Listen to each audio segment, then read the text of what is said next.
corps,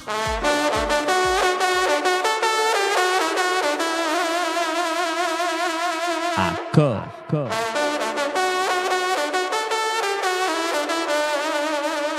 à corps.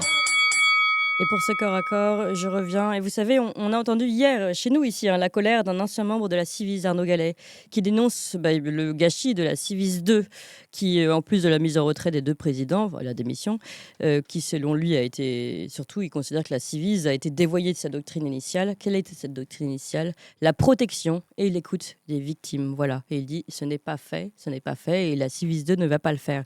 Eh bien, il faut savoir que ce n'est pas que Arnaud Gallet et les anciens membres démissionnaires de la Civis qui dénoncent ce dévoiement, ce manque de protection. C'est même au niveau international. Nous sommes ici reconnus en France comme très en deçà du droit des victimes. Je donne une dernière actualité, mais il faut savoir qu'en fait, ça fait déjà plusieurs fois que la France reçoit des avertissements sur le sujet. Le 19 janvier, des expertes de l'ONU ont appelé la France à protéger sans attendre les enfants contre l'inceste et toutes les formes de violence sexuelle, ainsi qu'à mettre fin au traitement discriminatoire subi par les mères qui les dénoncent. Il faut agir de toute urgence, disent ces expertes de l'ONU. Et je cite un peu ce message qu'elles ont envoyé, les experts de l'ONU à la France. Malgré des allégations crédibles d'abus sexuels et de violences incestueux sur des enfants par leur père, la France a fait peu de cas des principes de précaution et surtout de l'intérêt supérieur de l'enfant. Elle a autorisé la maltraitance de leur mère. Alors, sur quoi s'appuient ces experts de l'ONU? Notamment sur 3 cas de mères qui ont été poursuivies en France pour avoir soustrait les enfants à leur père. Ces mamans, en fait, ont enlevé les enfants de leur père qu'elles accusent accusés de violences sexuelles, physiques ou psychologiques. Et en fait, des cas qui ont été très bien détaillés dans un rapport qui a été envoyé à ces experts de l'ONU. Et les experts ont constaté que selon les allégations, les enfants étaient réellement victimes d'abus sexuels ou couraient un risque réel, élevé d'abus sexuels de la part de leur père ou d'auteurs présumés contre lesquels il existe des preuves crédibles et troublantes d'abus sexuels incestueux. Et pourtant, malgré ces allégations, et en l'absence d'enquête adéquate, elle souligne que ces enfants restent donc aujourd'hui, selon la justice française, placés sous la garde des pères contre lesquels les allégations sont faites. Et les mères, elles, celles qui tirent la sonnette d'alarme, celles qui sonnent le tocsin, celles qui tentent de sauver leurs enfants, ce sont elles qui sont aujourd'hui sanctionnées pour enlèvement d'enfants, pour avoir essayé de protéger leurs enfants. Voilà ce que dit le rapport de l'ONU. On n'est pas dans le complotisme. Voilà ce que dit ces rapporteuses, ces expertes de l'ONU. Et je précise seulement, avant de donner la parole à mes invités, que ce n'est pas la première fois que les rapporteuses de l'ONU et que l'ONU fait ce genre de signalement. Ça avait déjà été fait le 27 juillet dernier. L'ONU avait déjà interpellé le gouvernement sur ses obligations. Elle avait rappelé la France à ses obligations légales de la France en vertu du droit international des droits de l'homme et de la Convention relative aux droits de l'enfant. Et puis en octobre, ensuite, l'ONU avait encore envoyé un courrier, avait rendu public un courrier envoyé à l'État français, histoire de lui mettre un peu la pression, mais visiblement cela ne suffit pas. Voilà ce qui se passe. Et nous sommes pour en parler. Alors, Laurence Beneux, qui suit cette affaire de très près, devait venir ici en studio. On n'arrive pas à la joindre, pour tout vous dire. Ce sont les aléas du direct. Nous ne savons pas où elle est. Donc j'espère qu'elle va arriver en cours de route. Et nous sommes également avec Maître Myriam Gadj Benayoun. Bonjour à vous. Bonjour. Vous êtes, évidemment, vous travaillez beaucoup sur ce sujet, avocate au barreau de Toulouse, spécialiste en droit de la famille et en droit des enfants. Et il se trouve que vous avez été avocate de Souad Hamidou Hadjidj, vous allez me dire si je prononce bien son nom, qui est une maman qui est décédée récemment, qui était présidente de l'association La Tanière. Est-ce que, avant de parler du sujet de manière plus globale, vous pouvez raconter un peu son histoire? Oui, c'est une histoire pas simple, puisque Souad est décédé en ce début d'année, décédé de chagrin. Souad est venue me voir au printemps dernier. Ça faisait à peu près 3 ans qu'elle n'avait pas vu ses filles. Elle avait dénoncé quelques années avant des agressions sexuelles, alors pas par leur père, hein, je tiens à le préciser. Mais ceci dit, le père n'a pas cru la mère. Et Oui, c'était c'est des agressions sexuelles par un des enfants de la compagne, de la nouvelle compagne du père, c'est ça? en tout cas, c'était les accusations, voilà, tout à fait. Voilà, donc entre mineurs, effectivement. Euh, Elle n'a pas été crue, les petites n'ont pas été crues. Et puis, comme dans tous ces dossiers-là, la maman va vouloir obstinément protéger ses enfants. Bah oui. Et elle va, oui, oui, bien sûr, mais c'est pas aussi simple que ça. Oui, je sais bien. Elle va multiplier les démarches, les appels au secours, euh, écrire au juge, puis au ministre, puis au président, puis écrire sur les réseaux sociaux parce qu'elle ne l'est pas entendue. Donc on part d'une maman ou d'un papa qui est persuadé que la justice va entendre ses enfants et les Hum, protéger, hum. à une maman ou un papa qui est complètement désespéré en se disant on va pas protéger mon enfant, c'est pas possible quoi. Donc et malheureusement, comme le dossier entre-temps va être classé sans suite, comme dans 97 dossiers sur 100, dans ces cas-là, puisque c'est la parole de l'un contre la parole de l'autre, On va le revenir juge, hein, après sur tout ce que vous nous expliquez, mais ouais, allez-y, continuez, puis après je vous pose des questions. le juge au civil va dire à la maman ou au papa protecteur, mais enfin, il faut que vous arrêtiez votre acharnement, vous voyez bien que ça a été classé sans suite. J'ai même parfois des juges qui disent il est innocent, or un classement sans suite n'est pas une preuve d'innocence. Hum, hum. Des enquêteurs sociaux vont s'en mêler. Là, on tombe dans le marasme de l'incompétence de certaines associations qui travaillent avec l'ASE. Oui, Et on a reçu Maître Hamas sur ce sujet d'ailleurs. Oui. voilà. Et s'ensuit ce que tout le monde sait, c'est-à-dire que la mère va passer pour hystérique, pour folle. Le père va passer pour narcissique quand c'est un père protecteur, parce qu'il y en a, il faut surtout pas les oublier. Bien sûr. Et, et puis, on va finir par dire qu'il est dangereux pour ses enfants parce que Enfin là, entre il- autres, c'est la mère. Parce que si on reste sur le cas de Souad Hamidou Hadid. oui, le parent en fait, Oui, hein, oui, oui. donc c'est ce qu'on dit à Swad, qu'elle est dangereuse pour ses enfants, donc on va lui retirer la garde, on va lui mettre en place des visites médiatisées, et puis au Donc, final, elle va... juste pour résumer, pour que tout le monde comprenne bien, du jour au lendemain, cette femme qui dénonce des abus sexuels, qui tente de protéger ses enfants, on lui dit qu'il y a un non-lieu, c'est ça, mais elle se dit non, Ah non, lieu, madame, un classement sans un suite, classement c'est... sans suite, oui, pardon, c'est justement. Il y a un classement sans suite, mais à ce moment-là, par exemple, est-ce que vous pouvez nous dire plusieurs choses? Le classement sans suite, il y a eu des expertises, des rapports qui ont été faits. Est-ce que les filles ont été examinées? Est-ce que voilà, première chose. Deuxième chose, elle, pourquoi pensait-elle vraiment qu'il y avait quelque chose? Les filles continuaient de se plaindre. Qu'est-ce qui se passait? Ah oui, ben, les filles étaient petites, hein, donc c'est une des deux jumelles hein, qui Hum, était claire dans ce qu'elle expliquait. hum, Mais vous savez, on a beau avoir des expertises psychologiques qui vont accréditer les propos de l'enfant, on a beau avoir une audition de l'enfant complètement claire, si en face l'accusé nie les faits, il n'y a aucune preuve, hein, généralement, hein, gynécologique hum, ou enfin voilà, une preuve médico-légale en tout cas, hum. c'est extrêmement rare. Ça sera classé sans suite. D'accord. Voilà, c'est comme ça. Hum, Les seuls dossiers où on avance, c'est quand il y a des preuves flagrantes ou des aveux. hum, hum.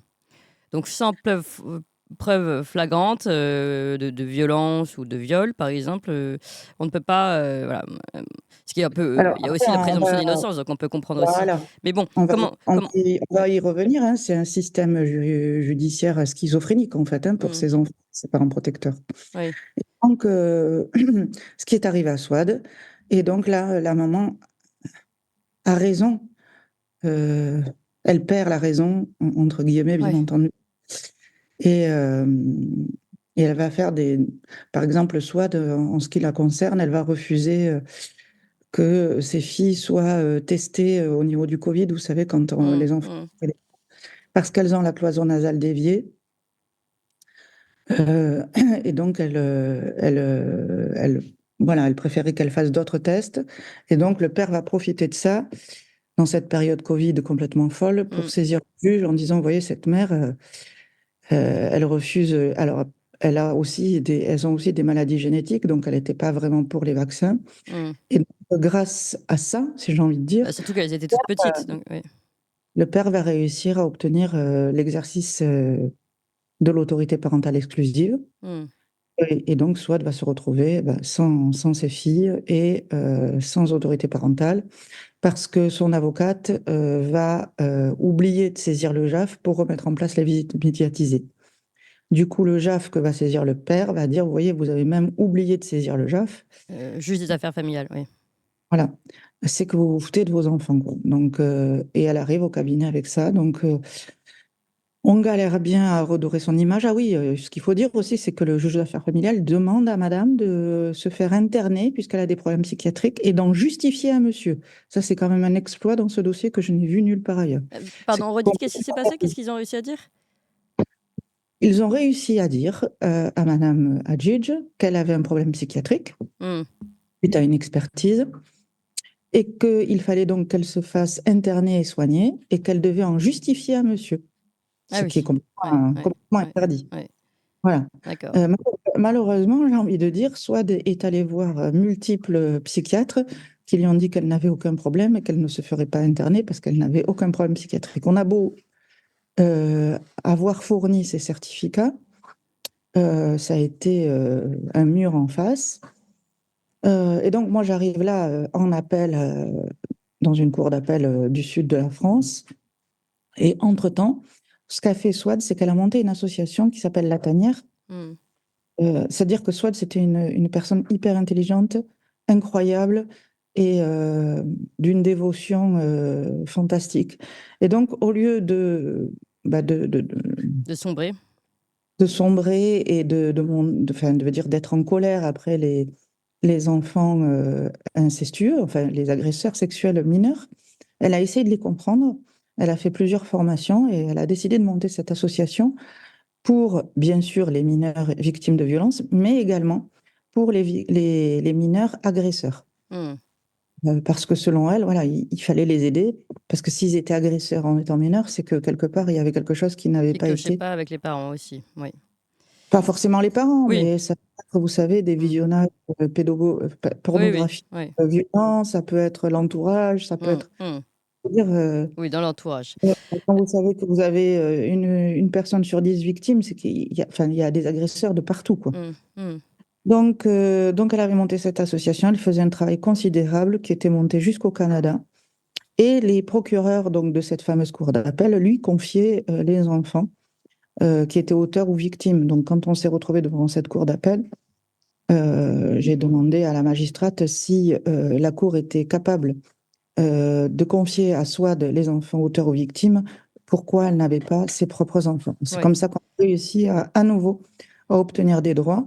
Alors progressif parce que les petites ont Ça, 12 c'est ans. quand même paradoxal. C'est vrai qu'on lui fait confiance sur son association qui a fait un super travail, qui est reconnu pour ça par la justice, mais pas pour ses propres enfants alors qu'elle se bat depuis 2 ans. C'est le monde à Voilà. l'envers. Hein. Donc, bon, mais là, ils ont accédé à notre Oui, demande. oui. Ils ont bien dû reconnaître que Swad n'avait pas de problème psychiatrique. Mm. Et des visites médiatisées se sont mises en place. Alors, évidemment, les petites ont 12 ans. Elles avaient 9 ans quand la dernière fois Oui. qu'elle les a vues. Donc, la magistrate à juste titre a dit on va essayer de remettre des droits de façon progressive parce que les petites étaient en plus très en colère contre leur mère parce que ça faisait 3 ans qu'on leur disait qu'elles ne voyaient pas leur mère parce qu'elles refusaient de se soigner. Donc, c'était forcément la faute de leur mère. Ah oui, Bien sûr, elles n'avaient pas accès à elle par quelle horreur. téléphone. Donc euh, on a créé cette séparation. ah oui, complètement. Mm. Donc, les visites ont repris au mois de novembre.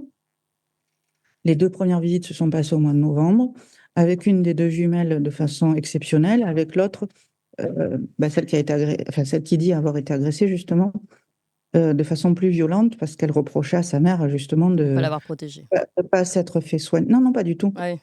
Non, les violences, elles ont été oubliées. Vous savez, il y a l'amnésie traumatique, hein. Mm. De ne pas s'être fait soigner, d'avoir menti, enfin voilà, tout ce qu'on Mm. avait pu lui mettre dans la Mm. tête depuis Mm. 3 ans. Euh, Et en décembre, malheureusement, le père a profité de la faille de cette jumelle qui était en colère, alors qu'au contraire, il fallait continuer à faire ses visites, soit d'être dans une posture exceptionnelle d'après les éducateurs sur place, et ne les a pas emmenés, et ça a brisé Swad. Voilà, ça l'a brisé. Il l'a pas présenté aux visites. Aux 2 visites de décembre, oui. Mm. Et il a le droit de faire ça. Bien sûr que non. Mm. Et vous dites, ça l'a brisée. Elle a en fait deux visites où elle n'a pas pu voir ses enfants. Donc elle avait le droit de les voir 2 Elle a fois par mois. tenu, elle a tenu toutes ces années, oui, mais ça allait aller en progressant, en Crescendo, ouais. progressant, pour qu'elle Mm, puisse après complètement les avoir chez elle. Donc on avait réussi à rentrer voilà, oui, dans dans le processus, oui. le lien qui allait se réorganiser. Mais toutes ces années de combat, Mm, elle avait attrapé le Covid de façon sévère, donc elle était en insuffisance respiratoire, soit. mm, Mais en insuffisance respiratoire, elle n'avait pas son pronostic vital engagé. mm, Et la dernière semaine de décembre, le jeudi, alors je me souviens lui avoir envoyé quelques messages où elle ne m'avait pas répondu, ce qui était étonnant parce que bah, du coup, moi, je travaillais aussi avec Swad mm. pour certains de mes clients. Et elle avait une expertise exceptionnelle.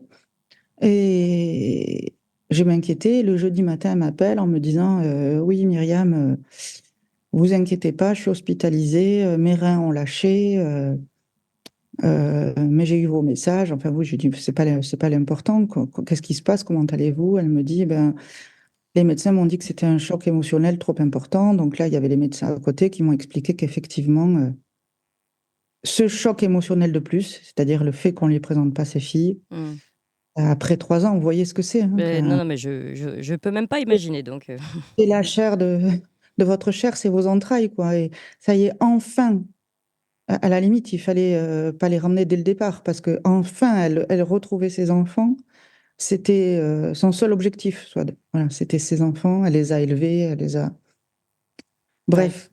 Et le médecin m'a dit, je ne peux même pas l'opérer. Elle est dans un état extrêmement fragile. On va essayer une transfusion parce qu'elle avait perdu beaucoup de sang et malheureusement après, dans l'après-midi, elle est tombée dans le coma et les autres organes ont continué à lâcher. Voilà. Donc elle est morte de chagrin.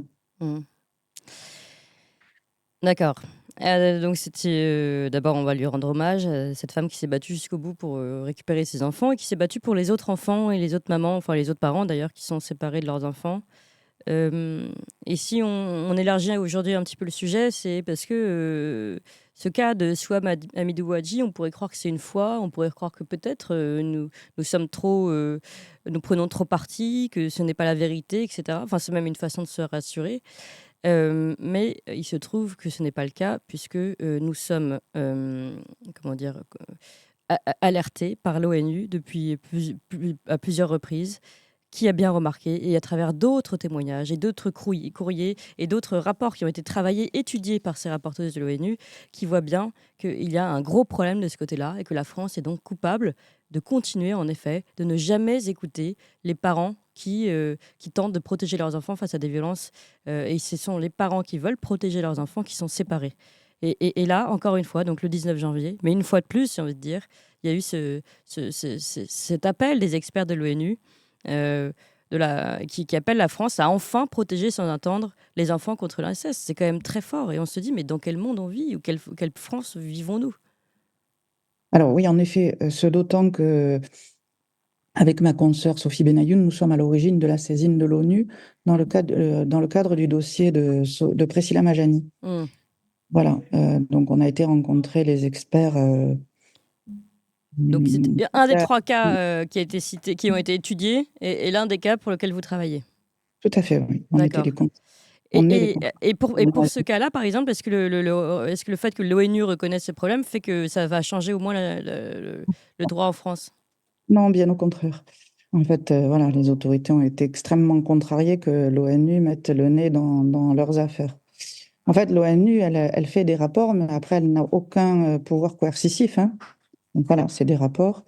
Donc l'ONU a étudié 3 dossiers, dont celui de Priscilla. Il faut savoir que dans le cas de Priscilla, sa fille maintenant est majeure et elle a reporté plainte. Voilà, donc Ouais. elle maintient ses accusations d'inceste. Oui. Euh, Et la fille Malgré tout, aujourd'hui est chez la personne qui justement, a priori. non, non, non, non, non, non, ce dossier est assez particulier. Il a été Mm. extrêmement médiatisé. Priscilla Majani s'est enfuie alors que sa fille avait 5 ans parce qu'elle a bien compris que la justice ne l'entendrait pas. Ah oui, Et elle s'est enfuie pendant 11 ans. ah oui, Donc oui. voilà. Quand elle a été rattrapée en Elle février s'est 2000, enfuie avec avec sa fille. oui, oui, D'accord. avec- oui. Quand elle a été rattrapée en février C'est ce que je 2022, ferais, hein, je vous préviens tout de suite. Je préviens tout le monde si jamais ça m'arrive. Mais je ne sais pas si vous avez vu en tout cas le hashtag J'aurais fait comme elle. Ça a été Mm. parti dans le monde entier, justement. Ça a été une sacrée révolution. Et donc, elle s'est enfuie pendant 11 ans. Elle a protégé sa fille qui va bien aujourd'hui. Mm. Quand elle a été rattrapée, elle se cachait en Suisse et les autorités suisses ont décidé de garder Camille, qui avait 16 ans, Mm. sous leur protection. Voilà. Mm. Donc, elle est restée en Suisse, elle est toujours en Suisse. Maintenant, elle est majeure, donc elle risque plus rien. Mais effectivement, si elle venait en France, malgré son âge, malgré le fait qu'elle continue à porter des accusations, elle aurait été confiée à son père. D'accord. Donc maintenant, elle est majeure, mais qu'est-il arrivé à la mère? Ben, Madame Majani a fait 22 mois de prison pour soustraction d'enfants. Mm. On a réussi à la De relaxer. soustraction de son enfant. Voilà. Et C'est quand même... là, on soustrait son propre enfant, oui, ok. au père, Ouais. en l'occurrence. Mm. Puisque la justice lui continuait à lui accorder des droits. Donc oui, elle a soustrait son enfant, mais la nécessité n'a pas été reconnue. Par contre, on a réussi à la relaxer des dénonciations calomnieuses et mensongères dont elle avait été condamnée il y a quelques années, parce qu'ils ont estimé qu'effectivement, elle rapportait la parole de son enfant et c'est pas elle qui dénonçait des faits, elle ne faisait que rapporter la parole Oui, de bah, son la enfant. preuve avec la plainte majeure de l'enfant majeur. Ça, c'est très important. On dit souvent les parents portent plainte. Non, les parents portent la parole de leur enfant en déposant plainte puisque c'est leurs représentants légaux. Mm. Voilà. Et Et ça, c'est très... quand vous dites que l'ONU est encore plus dur avec cette femme aujourd'hui, pourquoi? Qu'est-ce qui s'est passé? Ah non, c'est pas l'ONU qui est Non, encore plus dur. pardon, j'ai inversé, mais que la France, enfin que la justice française est encore plus dure depuis le rapport de l'ONU. Alors, le rapport est tombé quand Madame Majani était encore incarcérée, donc ça a été un véritable combat de boxe pour la faire sortir. Et ça a été extrêmement difficile. Et alors, ça n'a pas été dit clairement, mais voilà, en gros, laissez-nous tranquilles, gérer nos affaires dans notre pays. D'accord. D'ailleurs, la réponse de la France est arrivée, je crois, la veille du délai. C'était, il me semble, en septembre. Ouais. Voilà, en fait, oui, mais c'est pas la première fois que l'ONU pointe du doigt la Oui, tout à France. fait, c'est ce que je Il y a eu rappelais. un Ouais. rapport en 2003 explosif. Mm. Et on a beau pointer la France du doigt, quand vous vous retrouvez devant un tribunal, les magistrats ont le même discours, quoi. On est dans un conflit de loyauté, on est dans un Et vous pensez que c'est franco-français? parental massif. Mm. Alors, je ne suis pas allée voir dans tous les pays. Il Oui, y a des oui. pays qui sont en avance par rapport à nous, et notamment l'Espagne, Mm. qui a extrêmement bien travaillé là-dessus. Par exemple, le syndrome d'aliénation parentale, ça fait des années qu'on sait que ce n'est pas un syndrome psychiatrique et qu'il a été rejeté par toute la communauté scientifique. Mm. Il y a encore quelque temps, on l'entendait dans les tribunaux, quoi. Mm. Oui, oui. Et il y a Alors, encore des pour experts. résumer pour tout le monde, l'aliénation parentale, c'est souvent ce qu'on reprochait à la mère ou au père protecteur, entre guillemets, qui rapporte les paroles de l'enfant. Et on lui dit, non, mais vous faites de l'aliénation parentale, c'est-à-dire que comment dire, vous influencez la parole de votre enfant et vous êtes d'ailleurs de mauvaise compagnie, enfin, je sais pas, de mauvaise influence pour votre enfant. Voilà, alors tout ça, c'est le résultat d'un système de la présomption d'innocence dont je ne suis pas contre, bien au Bien sûr. contraire. Mais par contre, la présomption d'innocence ne veut pas dire présomption de mensonge, Oui. voilà, et n'empêche pas la protection de l'enfant. Mm. Et c'est exactement ce qui se passe. Aujourd'hui, en fait, on a tellement développé les droits de la défense que les droits de la victime sont complètement anéantis. Oui. Et par rapport à l'opinion publique, c'est pas tout à fait ça, parce que vous savez, quand vous parlez à des personnes qui sont pas du tout, comment dire, concernées par ce sujet et intéressées par ce sujet, ils vont vous dire, oui, mais maintenant, par exemple, pour les violences conjugales, elles sont extrêmement protégées, on en parle, ils sont complètement loin de la réalité des Oui. chiffres, de la réalité de ce qui se passe sur le terrain. Bah, bien sûr. Donc, tout le monde pense qu'on protège les enfants et qu'on protège les femmes victimes de violences conjugales. C'est-à-dire que Par MeToo a fait tellement de bruit qu'on a l'impression que tout a changé, que ça a été révolutionné. Mais en fait, même. Parce que, voilà, il y a des campagnes, parce que le président de la République dit que ce sera le mandat de la protection des enfants et des femmes. Oui. Mais, en réalité, sur le terrain, c'est faux, mais par contre, l'opinion publique pense que c'est vrai. Mm. Et c'est là qu'il y a la cassure, et c'est là qu'il faut. Et je pense, alors j'ai pas écouté Arnaud hier, j'aurais dû, mais on est en accord tous les deux. Je pense que la Civise a été créée pour mettre pour essayer de canaliser toutes ces personnes sur MeToo. Malheureusement pour eux, ils ont mis à leur tête un juge exceptionnel Oui. qui a fait un travail exceptionnel et qui a su écouter les victimes. Alors aujourd'hui, on va le targuer de gourou. Non, mais je suis complètement effarée pour essayer de l'évincer. Non, c'est pas un gourou, c'est juste une personne qui a su parler à des millions de personnes victimes. Et c'est Ouais. ça. Et Et les personnes qui aujourd'hui sont tellement désespérées qu'elles veulent retirer leur plainte parce qu'elles ont peur du traitement qui sera fait de leur plainte et de leur nom qui a été livré en confiance.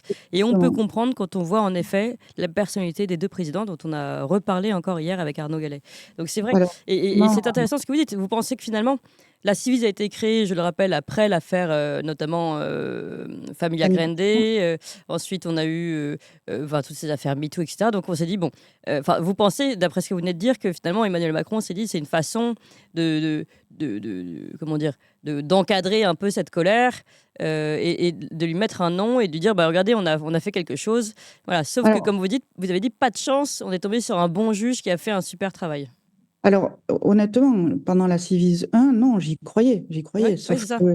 sauf que si je peux parler comme ça, sur le terrain, dans les tribunaux, ça change rien, alors que les recommandations et la doctrine de la Civis est extrêmement claire. Mhm. Il n'y a pour le moment qu'un seul décret qui est sorti pour la protection des parents protecteurs, mais qui n'est pas appliqué, puisqu'on continue à avoir des parents condamnés pour non-représentation d'enfants.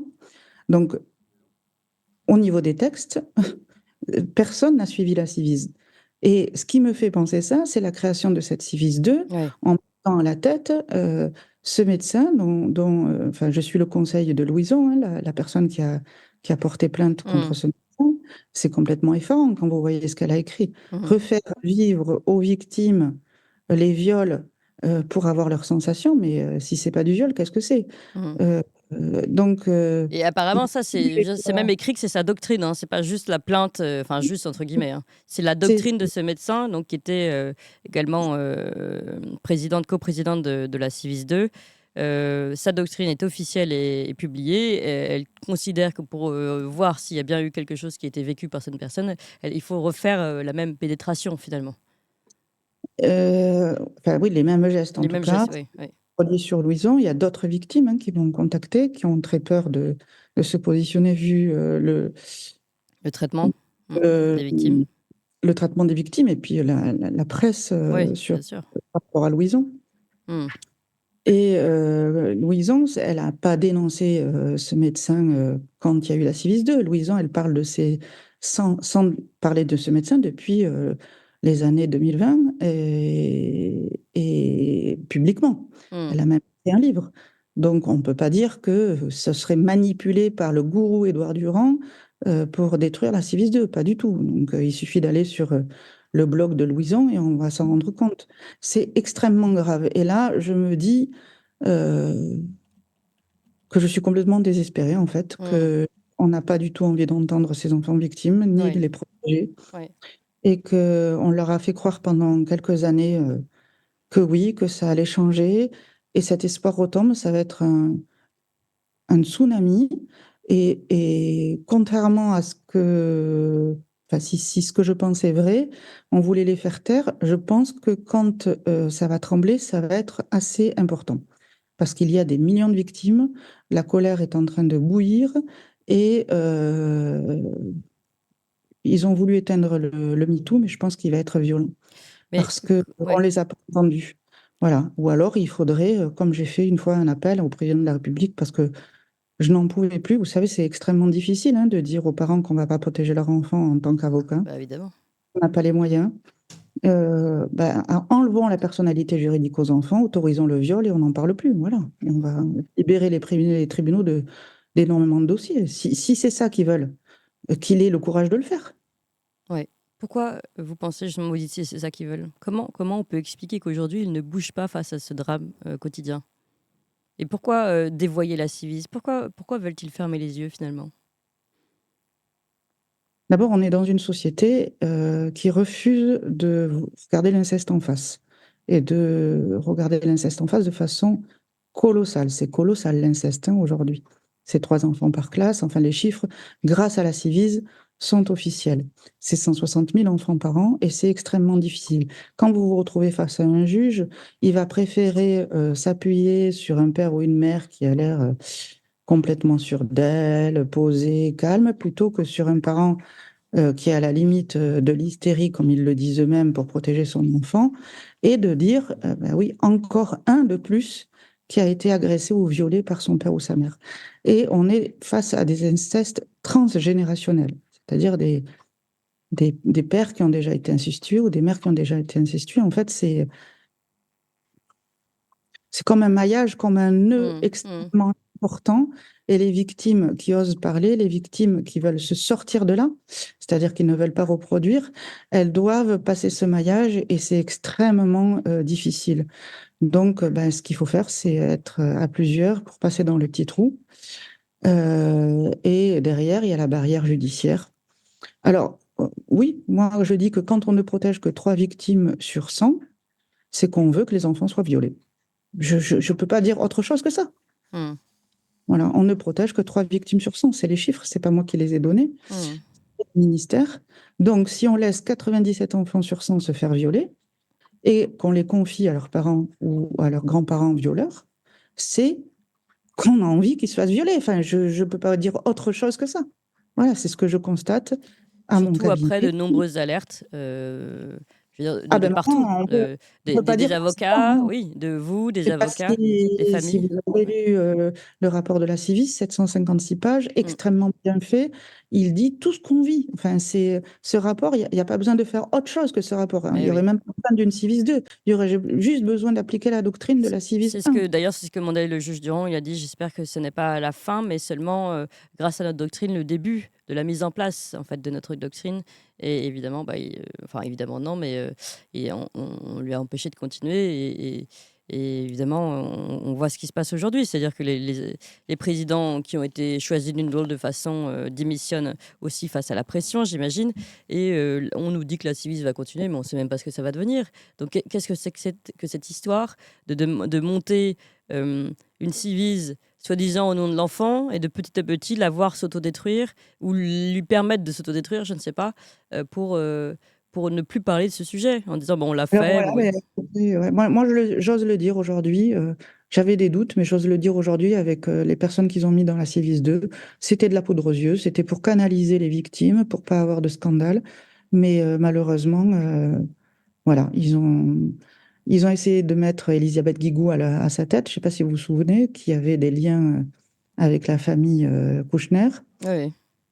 Donc, du coup, ils ont mis le juge Édouard Durand. Ça tombait mal quand même, parce que ça a quand même été, je rappelle quand même, c'est ce que je dis, c'était après Sagrada Familia, enfin la Familia Grande, pardon, où je me rappelle plus comment c'était s'appelé le titre de son livre, de À la Camille famille- Kouchner. En fait, pardon, avec la famille Duhamel, elle avait des liens, pas avec la famille Kouchner. Oui. Et en tout cas, voilà, c'est ce qui se disait. Du coup, ils ont mis le juge Édouard Durand. Et je pense qu'il ne pensait pas qu'il ferait un tel travail, qu'il serait autant convaincu et qu'il écouterait autant les victimes. Mm. Mais même le juge Durand, il ne pensait pas qu'il allait se retrouver face à Oui. cette masse colossale de victimes qui n'est pas protégée. Vous savez que même les médecins qui recueillent la parole des enfants et qui font des signalements sont condamnés. Donc, dites-moi où sont les éléments de protection de l'enfance. Mm. Il n'y a Et là, encore une fois, cette coprésidente de la Civis 2, donc qu'on a accusé ici, enfin là, qui est sous la plainte d'une agression sexuelle, elle-même était contre aussi le fait que les médecins aient une obligation de signalement. de signalement. Voilà, si la personne visiblement a été agressée sexuellement, eh bien, elle était contre le fait que les médecins aient à signaler.